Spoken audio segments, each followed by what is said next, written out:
Well, here she is. The old burnt bronze. Beautiful finish on this burnt bronze verdict. Got it in the mail about 3 days ago. Been itching to get it set up. I wanted to get all the components and accessories ready to put it on, so I just wasn't stuck without a sight, wanting to shoot it even worse than I am now. But I got my sight in yesterday, got my rest, ripped off my 39 over there. I'm about to get rid of it. Might set a in the comments or a link maybe to my PayPal if any of you are interested in this V3915 anodized riser, third bow here, mint condition. Strings are 60X strings, still have a lot of life left in those as well. But today we're going to talk about the verdict and how I'm going to be setting it up. Like I say, beautiful finish on it here. Get a little light on there. And amazing. I'm really pleased with it. I've been stuck shooting this the original V39. Here, I'll rip it out of here real quick. Just let you see her. This is my original setup. Like I said, I've been running the B3 3D sight on it, Bowfinger, scope, pin, 6 power, Zebros, Hamskea, whole shebang, homemade stabilizers, as always, running. But I've shot thousands of arrows through this bad boy, and haven't been where I want to be with it. It's right where it needs to be, but it's mainly me. But one little tinker away from being a shooter. I've won several shoots, several indoor, several outdoor with it. Getting back into the target shooting, so I decided I'm finally going to upgrade. I've been shooting this now for about we'll say about 6 years, probably 5 or 6 years. I've been slinging arrows through this. And just a side deal here. It's actually Chance Bobeff's ex-bow. When he was shooting for a lead, I won it in a raffle for 40 bucks. So I shot it for a long time. I didn't have much invested in it, and I'm sure he was shooting it well, so I figured, why can't I? But we're gonna hang it up for a while. Like I say, gonna focus on this verdict tonight and get it going. I pulled it back a couple times, like I said, just to get the feel for it. It's going to be a totally different feel as far as having cable stuff.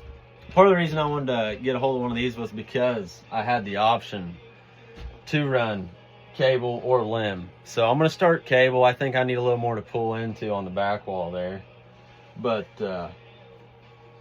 we're gonna set it up today here and see what we can do with it. I'll show you some of the stuff I got for it, what I'm gonna be running on her this season.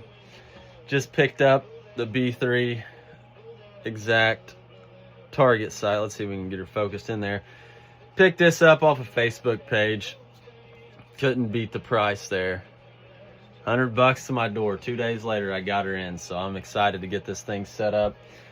B3 target exact long bar on here. Usually I got my short bar on my hunting setup and my other 39 there. Of course, the Bowfinger scope, pin again, 5 power lens in there.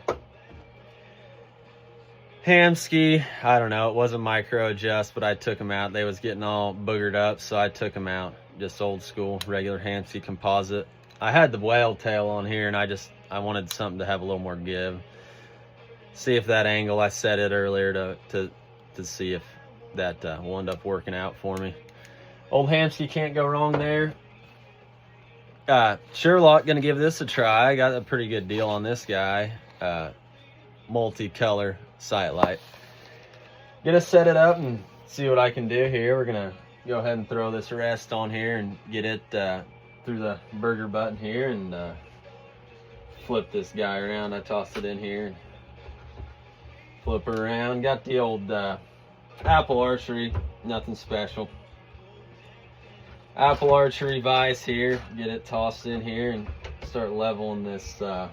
Show you how I'd go about it. probably not right, but I've taught myself maybe I need somebody else to work on my stuff, and that'd help out a little bit here. Get a sip of my black rifle out of my old gal's mug here. It's about 9:30 at night where I'm at. I'm down here in the Midwest, Southern Illinois. So start with my rest. I go ahead and grab this. My little trick. I've always been told this. It's helped me out quite a bit. Go ahead and little dab of some wax on the bolt here. It's got 2 mounting holes here. I'm just gonna run one for now. I actually bought a Spot Hog swap rest because I've always shot 23s, indoor, outdoor. I've always shot 23s, Victory NVX 23s. They've always been forgiving and well-rounded shooting arrow. I can't complain about them all. I always ran 400 spine, 100 grain point, and I had 70-pound limbs on my 39. It seemed like it may be a little weak on the weaker side of the spine, but I'll tell you, bullet holes and 40, 50-yard groups just packing them in there. So I've stuck it out. I've shot a few 27s. I had some Victory NVX 27s, and I just could not get them to fly. I think I put 150 grain points in 3 of them and 230 maybe grain points in the other. Just lobby logs, man. I'll tell you, I'd soon shoot my 23s a lot faster and just make a little bit better shot, knowing that you don't have quite that diameter advantage.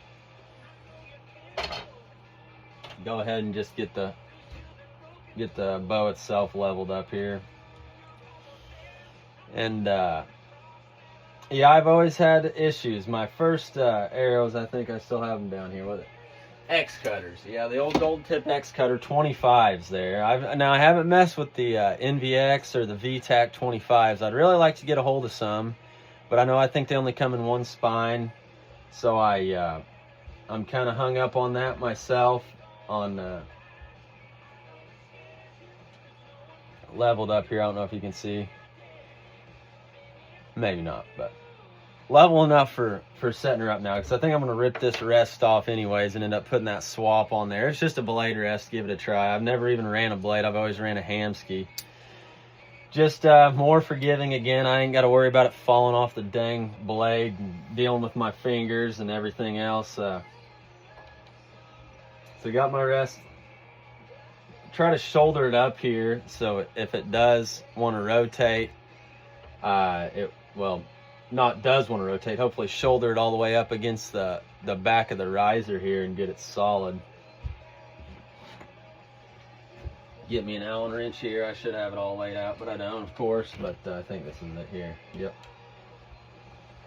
So we're gonna go ahead and level this guy up now. Double check the string riser itself. I don't know how flat the back of this riser is, but it seems pretty square. Same with the string. That's another thing. I always liked the Elites because they had a lot flatter shelf. I could level up right off this shelf, hoping it's in 90, which it is. You can't see over here. But the shelf itself is pretty level, pretty flat too. So bow's level. We're gonna go ahead and drop an arrow in here. I'm gonna set these up for my NVXs right now. That's what I'm gonna be shooting here. Like I said, the old NVX 23, these are my babes. 100 grain point, Q2I fletch. I always liked my Q2Is, quite a high helical on these guys, if you can't tell. Zipping. We'll go ahead and set this in here and see where we're at here with this knock. The D-loop was already tied on.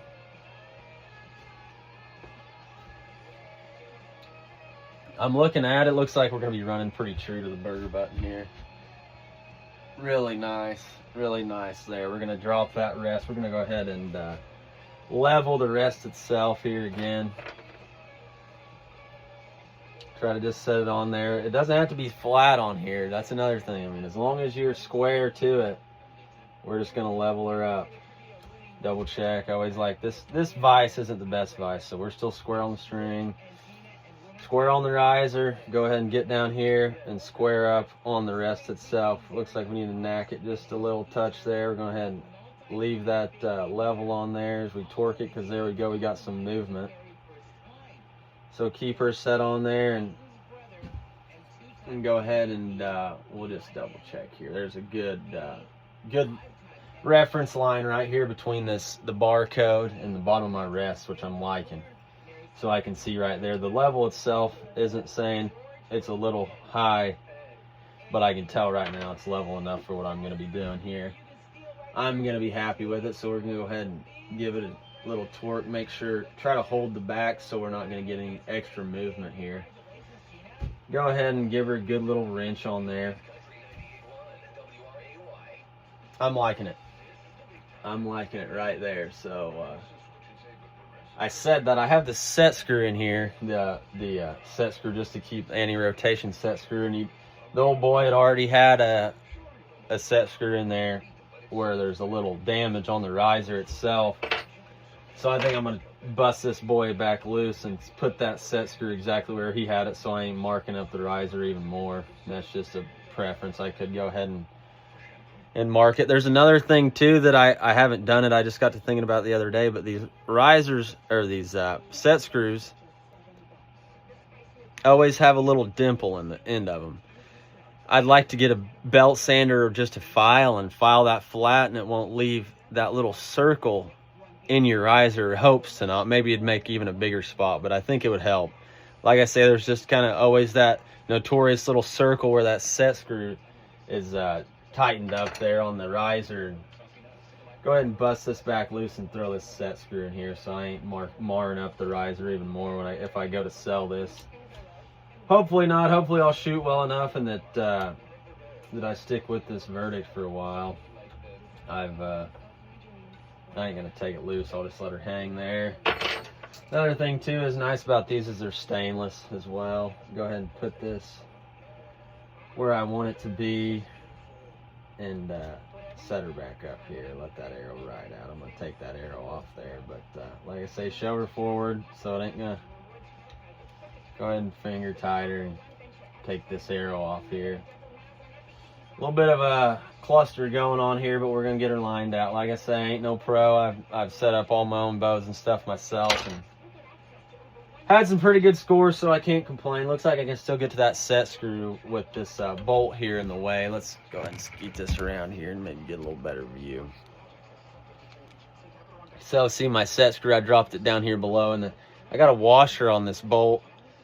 Hamskea always, the ones I've had have always had a washer on them, so I usually ran a washer underneath them.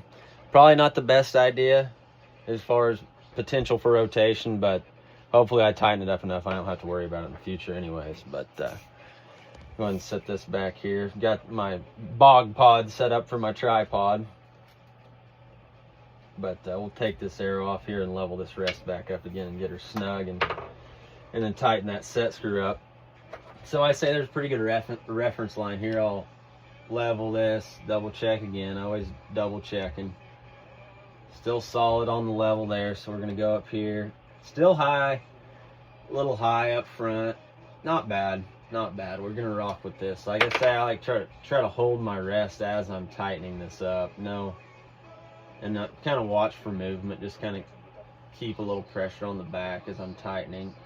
There we go. Got that built-in torque wrench in my hand, so I think that was about 18 foot-pounds. So that'll do her. Another part about these Hamskeas is you got hardly zero clearance here between this cable guard and the loosening nut there for your left and right movement. Another thing I also run into is that this is the original pad for the cable of this Hamskea, and these limbs are just so much fatter. I'm kind of hung up on where exactly I'm going to want to run this down cable for the rest. We'll find a spot. I may have to run her back. I might I don't know. I may look into that. We'll go ahead and set the level on it and get this arrow knocked or leveled up here, and knock her up. the bow, not your girlfriend, my bad. And call that good here. Get this bad boy flipped around here in this vise and do some leveling action.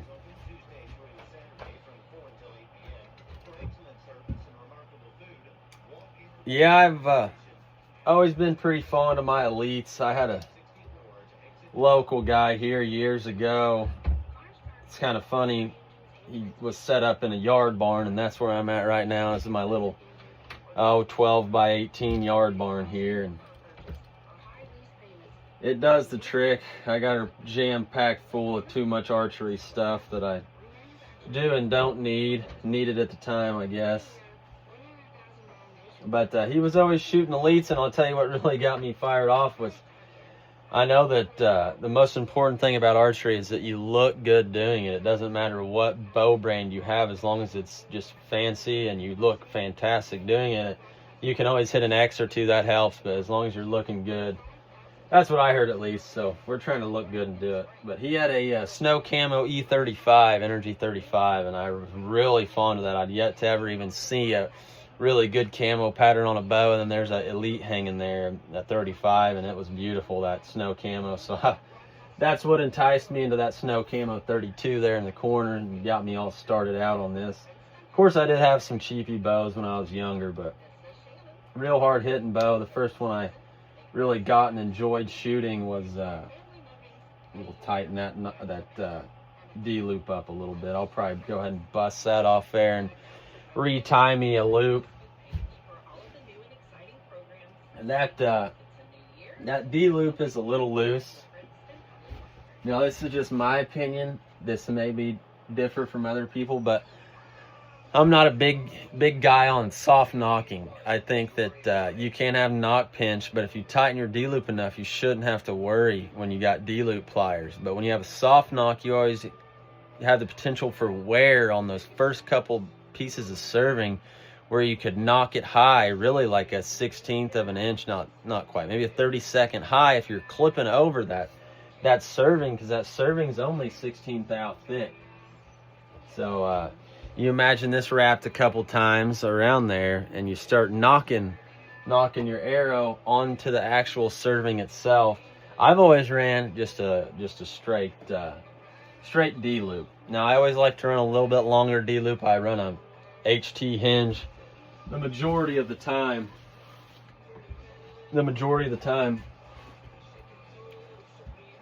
So I always am conscious about how much torque I put on the string as I rotate this. That's about my shooting position. I'd say about a 45-degree angle there. 45 or so, yeah. So I just I don't like all that added torque, which, I mean, consistency goes, but I'd soon have a little forgiveness in my D loop and a little longer. I like to get my knuckle back behind my jawbone there a little bit deeper as well. But I'm probably gonna roll with this D loop. Like I say, this ain't a hard setup. I'm just getting her dialed in, and I want to go shoot indoors with this thing so bad and see how many spots I can shoot. But like I say, we're gonna roll with this for now. I'll tighten this D loop up a little bit on her. They got her dog tied on there already, so we're gonna squeeze her down there. So I ain't got no movement when I'm going to. Which I do, I still do. So we're gonna worry about that for a second. See what we can do to lower this. And then I see where they'd soft serve below this, and it's loose as a goose here. That if you see this right here, which I could tell you right now, it's not a very good job. No offense to the gentleman that sold me this bow, but you can see how loose that little piece of soft serving is there. That's just gonna wear out, compress. Any wax in there, you're gonna get slicker. I don't know, I mean, to each their own, but I'd soon just run a straight D loop myself. But we're just gonna try to work this down the string a little bit here. I may get my little oyster fork that I like to use. My son was out here, so I might have to jip around and look for it here real quick. I think I found it. No, I lied to you. Definitely lied to you. We're gonna roll with these loop pliers. So I might just, my loop pliers, go ahead and get them around there and try to force this top of this D loop down a little bit. I think Oh yeah, way too much juice there, so we're gonna bring her back up. Totally closed her out.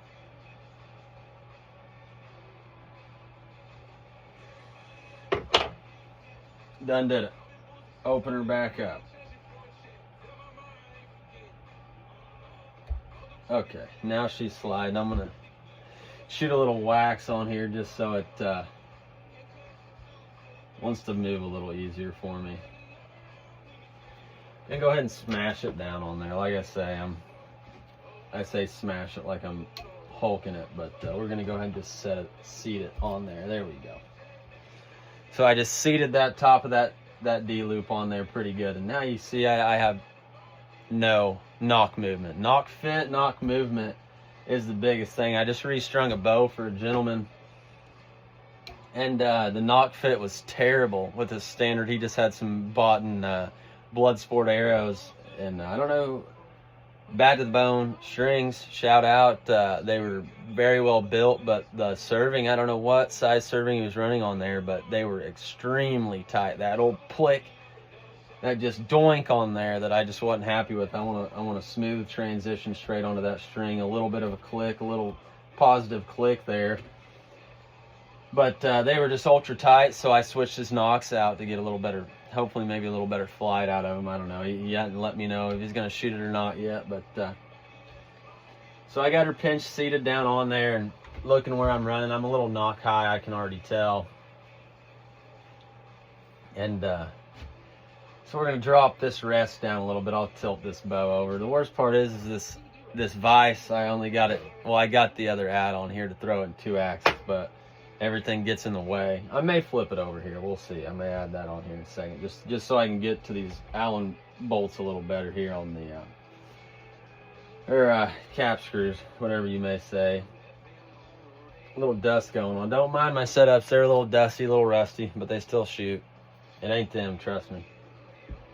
So I'll go ahead and level this bow back up. Like I said, I flipped her around here.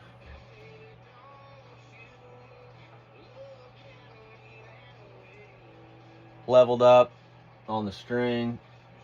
That looks, no, I was gonna say that looks awfully high. Something about these little cheap old levels, I just ain't big on them. I got this Bowfinger string level. I've yet to even bust it out, so let's see where it's at. Yeah, I just bought this here a few months ago. I've yet to even get it out of the package. Just called a string level. I may just leave it on there so I don't have to keep adding this little cheapy Amazon level or whatever I've ran with for years. See what the instructions, oh, there's no instructions. Pretty self-explanatory. If the level's bubbles in the middle, it's level. Okay. Throw that down there. I assume it goes on here like this. It's kind of like a V block there. It sets. Sweet. Sweet deal. That's pretty slick, Bowfinger. You can see that. Just leave her clamped on there and get her leveled up. Let me put it down here on the serving. That string's a little bound up. Go ahead and slide it down here on the serving. It's probably a little more consistent. And level her up here. I'll double check the level on the shelf here anyways, just cause I'm curious. Yep, level, pretty level, yeah. Bubbled up good. So we got the riser level, got the string level. Now let's see what our arrows, how it's framing up. I got my arrow level here, so I'm gonna go ahead and I like to put this out, not a mile out here, because then you got added weight and it will want to compress your launcher here. And I think that anyways, I think it would almost be better to have no knock weight on your rest, because your rest is going to be at full draw. You're not going to have all that leverage of that point out there on the rest pulling it down. You're going to raise just a little bit. So I put it out there a little ways, but not all the way to the end. So I can tell right now that I'm, like I say, rest is a little high, so we're going to drop her down here. May just come in here and let you check this out as I go and set her up here. Drop this rest and make sure my bow vise is tight. go ahead and, of course, when you try the first down, it's always the wrong one, so we'll try to get the right one here. Ain't this one either, is it? Nope. Well, you try to, and you dang well know that ain't gonna do it. So, go ahead and get this other one. Knock the arrow off the rest. That's always the best thing to do, double check. Bubble, level here again, always keeping an eye on these, bumping around, and me always knocking around. So we're gonna level this arrow up here. Like I say, always bumping and knocking around. It ain't consistent if you're not doing that. And this is just gonna want to flop down. So like, I'm just gonna give her a little love tap, not with my wrench, to keep the finish on, preferably. There we go. As we're coming down, we're slowly watching that bubble level up here. I think that's all we got as far as downward movement for the rest. Let me just loosen it up just a little more here. Working blind on the back side of this bow. Oh, there it is. That was way too much. Should have left it where she was at. So I'm gonna level that up.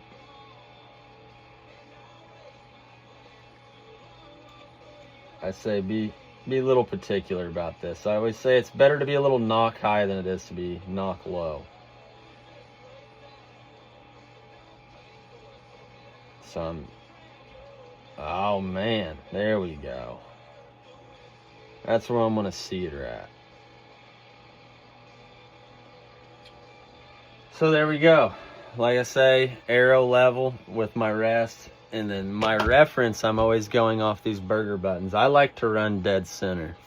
It just, sometimes I'll measure out the bow axle to axle, or at least a reference point off the riser itself here, and make sure that these burger button is actually dead center of the bow. If not, I mean, it's still a good reference. Then you can just work your way from there and see what it's doing through paper.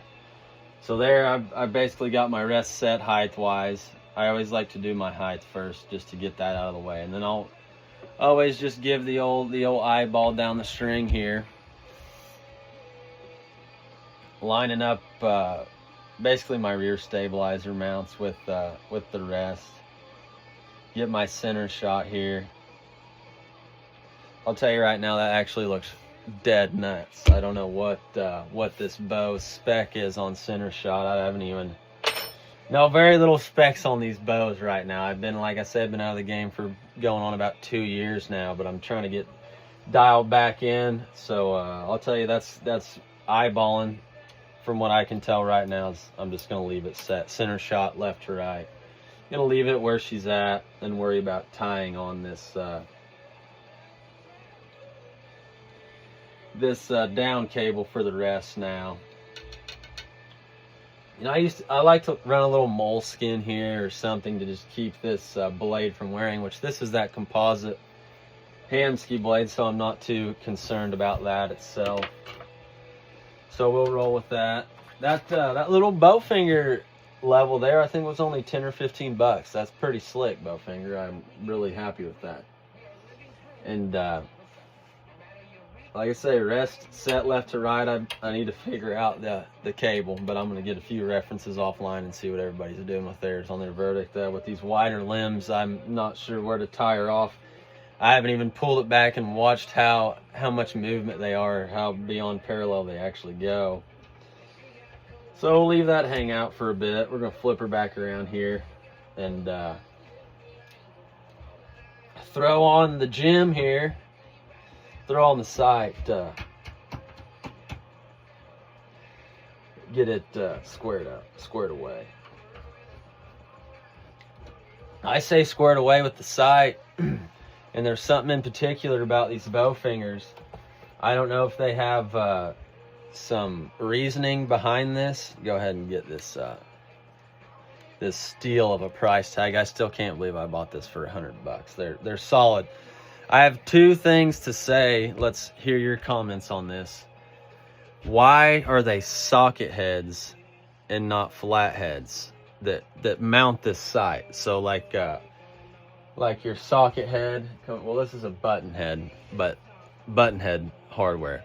So in comparison to this, why are these not the self-centering flat heads, you know, 82 degrees, because they're standard. Like you'd have your 82 degrees on countersink. These are counterboard.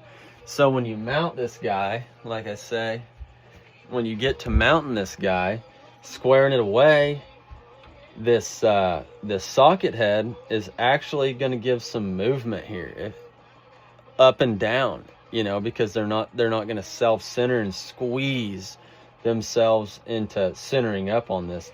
I'll tell you another thing too right now, looking at this, I'm always a short bar guy. I like rigidity, and I'm not a fan of the way this long bar looks on here. I'd soon have my my side housing itself and everything a little closer to the riser, just to prevent any movements in it. That's just all personal preference. Like I say, shoot back with me here. I'm just a junior in all this. I mean, I've kind of taught myself and watched a lot of good reference videos online. I mean, there's a lot of good information out there, but these are just some of my personal thoughts. That's number one, isn't these not being flatheads. And number two, on this B3 side, I don't know if you can see, it's this locking screw, okay? This is your windage knob here. So I don't know if I'll be able to explain this or get a visual on this very well, but you can see this is an extremely rigid sight back and forth, especially even with a housing on here. Extremely rigid sight. But as soon as I bust this loose, I get this little movement there. If you can see it, I'm trying to stay as steady as I can. I get this little movement. I mean, slight movement, but it's going to affect your second and third axis of your housing. I've seen it. So I've actually, side note, I've gone in here and modified this piece itself. I put a brass tipped set screw pushing against this. I'm going to do it with this side as well. Like I say, I just want to shoot this bow, so we're getting her set up. Go get her at Weber's Archery Shed and shoot her a few times. But I'm gonna take this off. Like I say, I may do a tutorial video on that and go ahead and put that brass tip set screw to keep the tension on this for when I do break this loose, to do a little windage adjustment here. But I'm gonna bust out a couple screws here and get this mounted up here real quick. Hang with me here a second. I have Apple Creeks, sold these back in the day. I think that's what I'm saying, right? I think it's Apple Creek. This is my bow press that I got from them. Apple Creek Archery bow press. I don't even know the model of it. I was probably 15 years old when I went and got that thing and drove it on plugged up tires in an 04 Avalanche down to Georgia one-way trip, and I think I only had 20 bucks to get back, and I had a fuel light come on when I got pulled in my driveway. But it's treated me good. Very adjustable bow press there. Again, we're gonna go ahead and back to the Apple Creek. They used to sell these dealer set screw kits, so you have all your hardware and stuff come very in handy. All your set screws, all your button heads, flat heads, rests, sights, releases, a lot of different components here.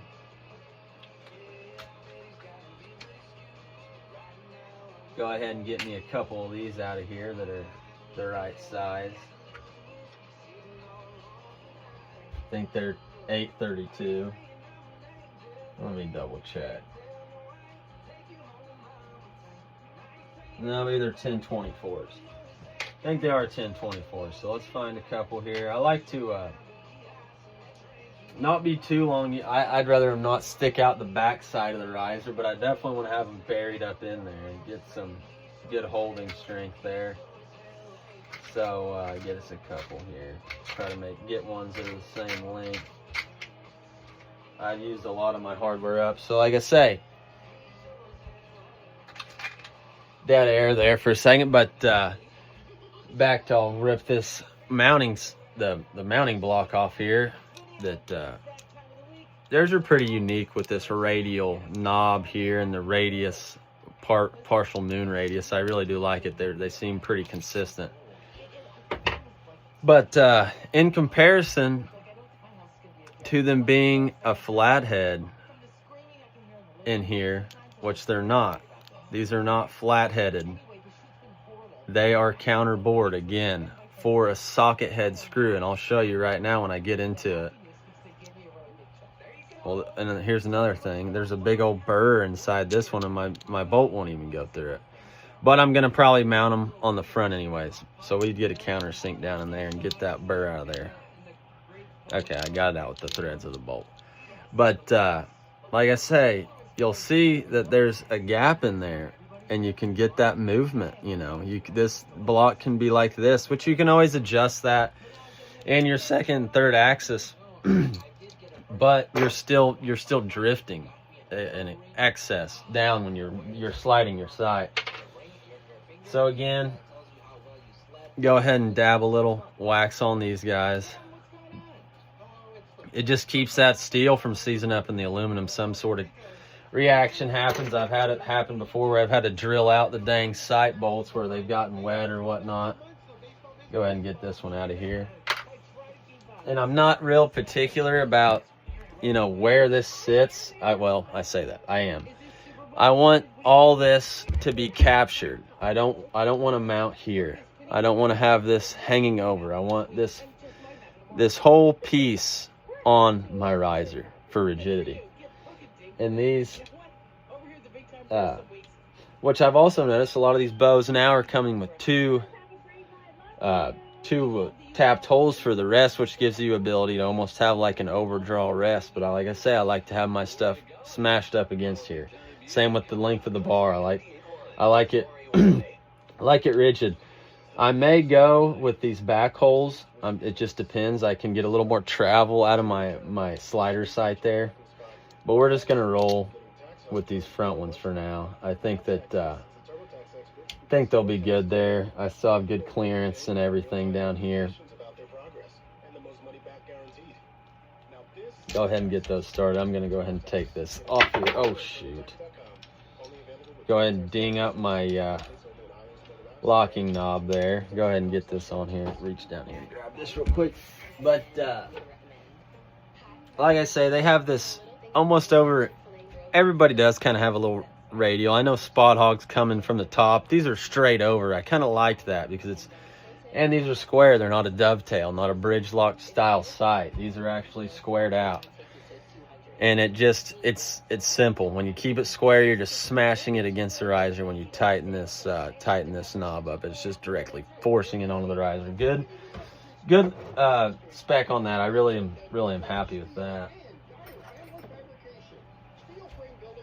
Go ahead and like I say, get these tightened up, and I'll show you. I'm not tightening them all the way up. I'm gonna just seat them, and I'll give you one of the complaints here. So when I get these tightened up on here, you can see how this block wants to move. I don't know if you can see it or hear it, but we get a little movement here. There, you can really see it. So when I go to do this and I go to set these, all these B3s, I like to push them one direction or the other. And we're gonna go with back, you know, just so, because you're forcing the sight in there when you're pushing it in more than you are pulling it out. So you're sliding the sight more in, so the chances of it, you're putting force backwards. So we're gonna push it toward the back. Got that one top one snugged up. Go ahead and snug up this bottom one, and then go back and flip this wrench and give her a little more. I like to kind of start my wrench in the same position like this and end in almost the same position. What's your hex in the nut could be different, but there's just a little satisfaction in thinking that they're torqued the same. I could get my Wheeler torque wrench out, but we're just tightening it up. It's not a head stud or anything here. So we're gonna go ahead and slide this guy in here. Like I say, that guy, man, I may consider getting a shorter bar for this, because this is probably where I'd be comfortable running this bar. You start getting out here and just the potential for movement, and I could not imagine trying to run my bar out there. I think this is an 8-inch bar. I need to measure. I think they only have 6 and 8-inch bars. But yeah, 8-inch bar. My other ones are 6. But yeah, I couldn't imagine running this bar out the total 8 inches. You just have so much potential for movement, even though they are solid. That goes for any brand, not just B3. You just have a lot of potential for sight movement. And once you start moving the sight, you start moving the arrow. Not that I can't move the arrow with my shot, but that's where I prefer running it right there. I like her stubbed up there, nice and rigid. So I got that sight mounted. That's the mounting of my sight block. Just some things to consider. I know that not all blocks have cap screws. I think the B3 is the only one I've ran into that has socket heads. So we're going to flip her back around here and throw on my Bowfinger scope housing here. And I'm excited to shoot this thing. If anybody has shot it or has any other preferences or what they would do with this rest, let me know. I haven't looked into it at all. I've never shot really a split limb bow ever. I've always just shot solid limbs. So it's a new feel, new everything for me. I'm really excited about it again. And go ahead and get this. He left a screw in here for me. I'll see if it lines up with this Bowfinger. I'm gonna say 6-power lens. I'll show you another trick I found too. So if you, I happened to find these. They're the Zeiss lens, but it's for a Shrewd. So these are actually, they obviously have to get the glass in there somehow. So you can, well, anyways, you see these little tabs here. I busted that loose and pulled that lens out of there, and it fits in my 40 mil, which I'm rolling 40. I always roll 40 millimeter. And another thing about Bowfinger, I mean, you can get these inserts here and drop it down. This is probably more like a 35 once I have this ring in here, and then you can adjust your peep or whatever. But there's just so much versatility in these Bowfingers. I don't think that I'll ever roll with another scope myself. Go ahead and get this lens out of here so I ain't got the potential to scratch it or anything. Dropped it out of there. I'm gonna see how well this bolt that was sent with the Bowfinger meshes up down in this counterboard hole here for the mounting. Looks like it does just fine, but I'll tell you one thing that I'm not liking about this bolt, just sliding it in there and observing it, is that how small that Allen wrench is to hold this on here. Gonna see if I can't find another. I do have a couple right here. I got a stainless bolt. See the diameter or the wrench size of this. Can't see it well, but of this compared to this, you're looking at like an 1/8 inch compared to like a 7/32. Is that right? Yeah, more like a 7/32 compared to 1/8 inch. So yeah, we'll probably roll with this stainless one. So we're gonna see. Another thing too is if you can get any stainless hardware, run with it. I got these out in the shed where I get a lot of humidity and stuff, and it just helps you in the long run. I want to make sure that this screw here will go deep enough that I'm not gonna bottom it out. I think these are tapped all the way through, so I don't have to worry about it. Go ahead and run it in there. And it does look fairly close to bottoming out. So we'll see. I'll go ahead and bust this baby loose and take that screw back out.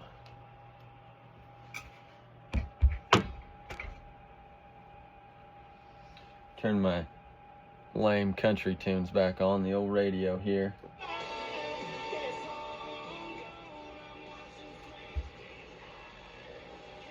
All right, I'm gonna drop it in here now. Go ahead and slide that bolt in there. See you're in there. Well, I think I'll have plenty. You can see how long the threads are going into this block of this housing, but I think we'll be good.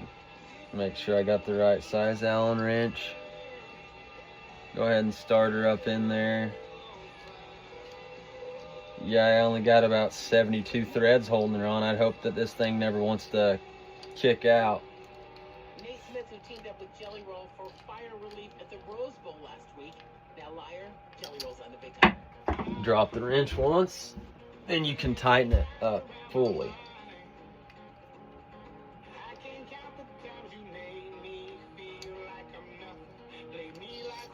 No, see that? It's gonna bottom out, so we're gonna swap back over. Sorry, ladies and gentlemen. Find us a good button head here. As a matter of fact, we're going to bust it back out, and we are going to use the small Allen head here. Small Allen head. Or Allen key. And I don't know what that's called. It's just it ain't a button head that they sent it with. It's just it's like a squared button head. Not a big radius on there. And it's not stainless either, so we're going to roll with it. Get this 7/32 wrench is what's going to mount her on there.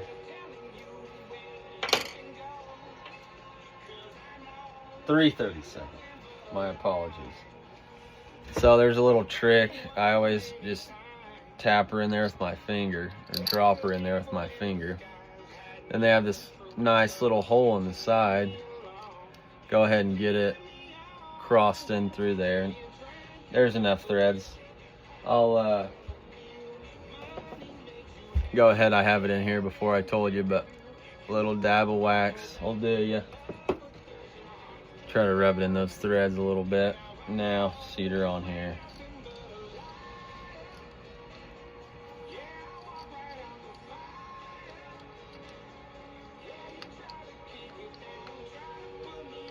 Yep, shoot me straight on here. One of my first videos I made this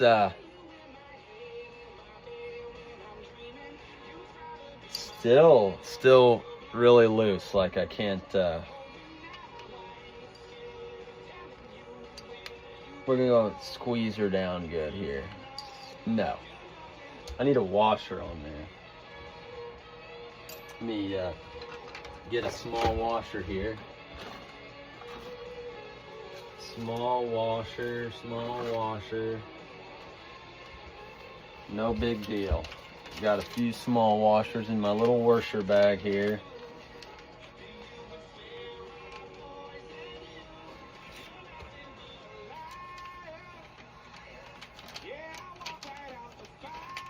Yeah, I didn't know that I ran into this problem. I'm going to look in my other scope here in a second and see where I'm at with that, because I don't think I ever had this problem before. As a matter of fact, I think I'm going to run a little small lock washer on here. I am going to. I'm going to go ahead and wipe out, take out the one I put in for the third time now. If you haven't seen me do it already, go ahead and put this in 1.5 speed, because yeah, see, I had her tight. There, she's tight and still wants to wobble. So we're going to drop her back out of here.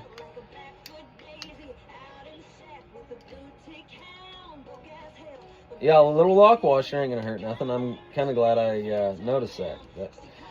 I was shooting a tournament one time and down in Foley, Alabama, ASA, and I had my bow setting up. I was in good standing to potentially win the K40 there, and about 2 or 3 targets before the last hit, I had my bow fall over and had my scope move and blanked a target that next shot.